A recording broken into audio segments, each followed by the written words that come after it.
Hey the boys and girls, Lucky here and welcome back to another CSGO video. Today with another episode of Noob to Pro, the series that should help you get better at Counter-Strike LoL Offensive. Today we're talking about positioning, rotations and what a shift and anchor player is.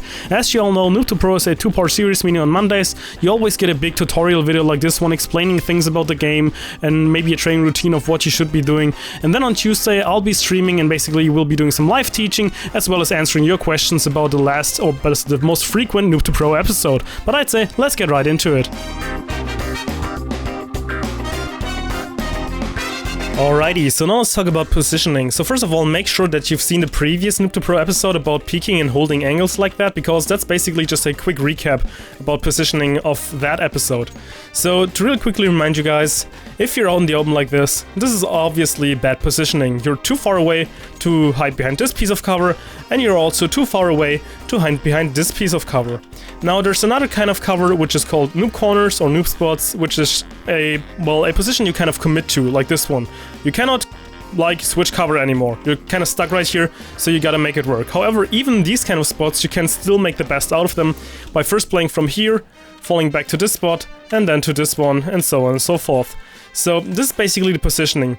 You always want to be aware of how far you can retreat from your current angle of cover in order to not be shot from the enemies. And usually the more angles you can fall back on, or the more pieces of cover you can like alternate between, like to the left and the right side.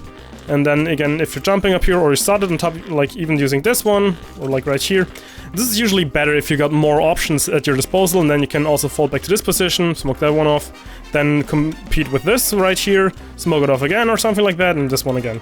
Just again to really quickly remind you guys how positioning properly works. And again, the same thing applies when you're trying to peek the angles. First of all, you're checking common spots like this, and then you go around. You're not just going straight for something like this, because you expose yourself to 1, 2, 3, 4, 5, 6, 7 angles, probably 8 all at once, and you cannot possibly just one-tap all of them in the heads. So make sure to check them properly.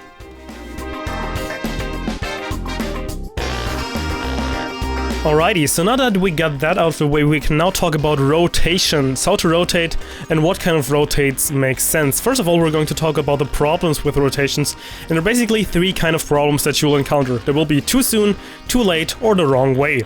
Now, usually, too soon is pretty obvious. Let's say you're just holding your position, quite normally like this one, and then it's being called, oh, there's one B, and you're immediately rushing over to the B side and helping a guy. And after all, it only really was one guy, meaning that there are now 4 guys right there on the A side, and you left your partner, your other teammate right here, completely alone against them, and of course he dies. He cannot, well, efficiently defend himself against 4 guys coming up right here and then cornering him from like multiple angles at once. So that's the first one. The second one is being too late. Obviously, this is also very self-explanatory. You just wait too long, and then it has been called, oh, 4R like B or something like that. And you're like, okay, let's go over there. And it has been called like quite some time ago, and you're just late on, like, all your friendlies are already dead. Now, how can you avoid stuff like that? For the most part, again, rotations and how to rotate is more important for the CTs than for the Ts, because Ts usually like do a split or like play for picks at best, or at most, meaning that they usually just move into like in a group or a flock of players. Now, you want to always know where the bomb is as a CT. If it has been called, there's one B, do not move over to B. If it has been called, there's one B with bomb, you move the hell over there, because the problem right here is you have to defend A as well as B side over there, because you do not know which side the bomb is going to be planted at. However, if someone dropped the bomb right here at B, there's no point in defending A anymore. Like, you know the bomb is here, meaning that you can now just go to B. One guy will hold short, the other guy will hold like apps, the other guy will hold right here and mark the kitchen, depending on what you like to call it. And then you can just like set yourself up in a lot better position in order to defend that bomb. So if it has been called the bomb's there, that's when you want to rotate. If it has been called that all 5 players are there, that's also a time when you should rotate, because obviously if all players are there, that's probably very likely that the bomb will be there as well. Alrighty, now let's talk about rotation routes, because they are very important for a counter-terrorist player right here. So if we are on A side like this, and we have 3 rotation routes at our disposal, we can go towards B, right here, through the window.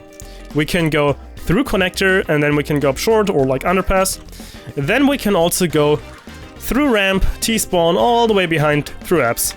Now, let's talk about these 3 types of rotations, because they're usually the same on pretty much all maps. You got a safe route, you got a risky route, and you got a stupid or surprise route, as some like to call it.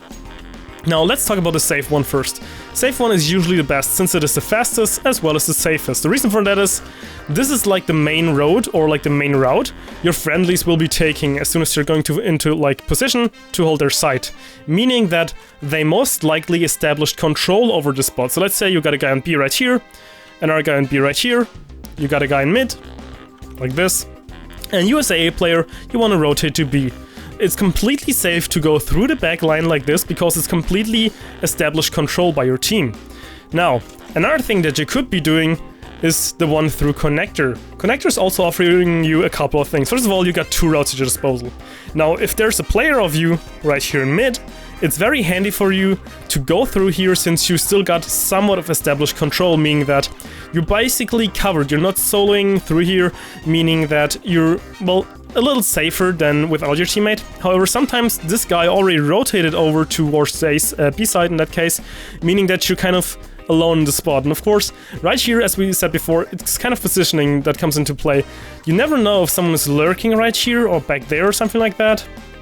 Or like, they have a lurker right here, and he's just listening for footsteps, and then he's somewhere, oh, there's one top mid, and then they know, okay, he's going to come from short or something like that. So you always gotta be aware of that.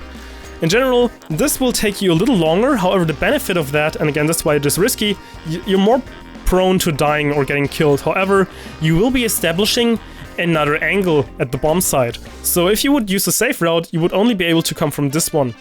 However, if you're using the risky one, you would be able to come from here, from short, or if you're going under like that, you can go up. Of course, this takes even longer, but yet again, you're able to establish a crossfire with your teammates. And the most important part about doing the rotation right here is doing it in sync with the other teammates, so that you're actually able to benefit from this by establishing the crossfire. Now let's talk about the stupid routes or the surprise routes. If you're an A and it has been called that you're going towards B, why on earth would you try to walk all this way through T-spawn, around right here, crossing these guys, then going up into apps, going right here, and then back to the spot? You can reach this spot faster by going through mid. Now, of course, the reason for that, and I know why many people are actually doing that, is that if they're going all the way behind, they're first of all getting info if there's anyone still lurking there, meaning that they're kind of clearing the site. Not the site, but like the map. However, since you're focusing on the sites A and B, like mostly as a CT, which like A and B, that's like your bread and butter. You want to keep them safe.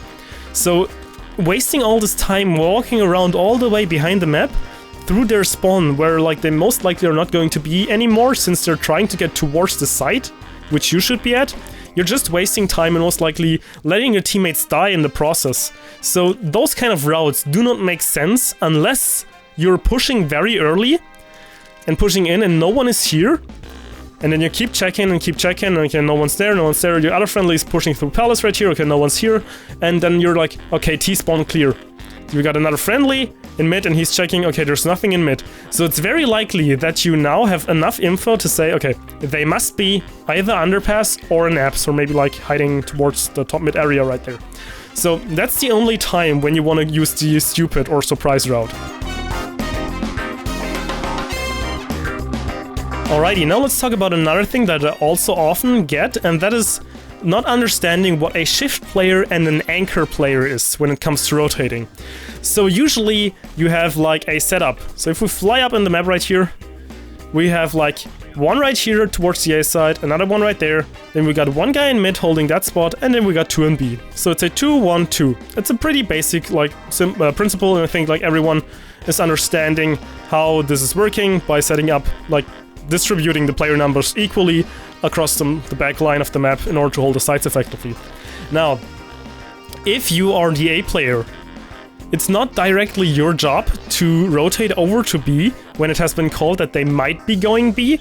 So what you should be doing is you shift, meaning that you're moving over to a spot where you can hold mid, and then the mid player is switching over to assist on B, meaning you now got 3 on B. You yourself are now on mid, and you got your friendly still being on A. The A player right here in that case is the anchor player. So there's usually an anchor player, one on A and one on the B side over there. And those guys are usually the ones that are like furthest to the like outlines of the map, or just like in a somewhat sneaky spot like this one. And they're like the designated player for this site. This doesn't mean, of course, that they should not be rotating over as soon as it has been called that the bomb is over there and all 5 players are there. In that case, even the anchor will rotate over. However, if it hasn't been completely cleared up yet, if there are like all the players there, or like they're like going for a split, for example, in that case, the anchor usually waits right here to maybe kill or, well, secure a kill on a single guy who's just trying to get a sneaky bomb plant like that, or to still be able to defend the side in case they're going for a switch up and rotating themselves. So what I'm saying right here, you got one anchor on each side, and the 3 in between, so mid, A and B, they can switch. So usually they can be 2 in mid, or like they can be 2 towards like one side. It really depends. You gotta see where the player is needed and then make them rotate over. Do not be so strict on your player numbers, like on the positions of them. Sure, 2, 1, 2 is a good spot, like a good lineup, but you want to be flexible with that, because you never know what the T's will be doing. So make yourself more adaptive. Make yourself being able to adjust to the gameplay that is happening right now. So yeah, I think this pretty much wraps it up for this episode. I hope you enjoyed it. This was just some small take on how to rotate properly, and just some general thoughts on how you should be executing your rotates and basically how they're done. But yeah, I think that's for now. I hope you enjoyed the video, and luckySkillFaker out. 1, 2, 3, reload.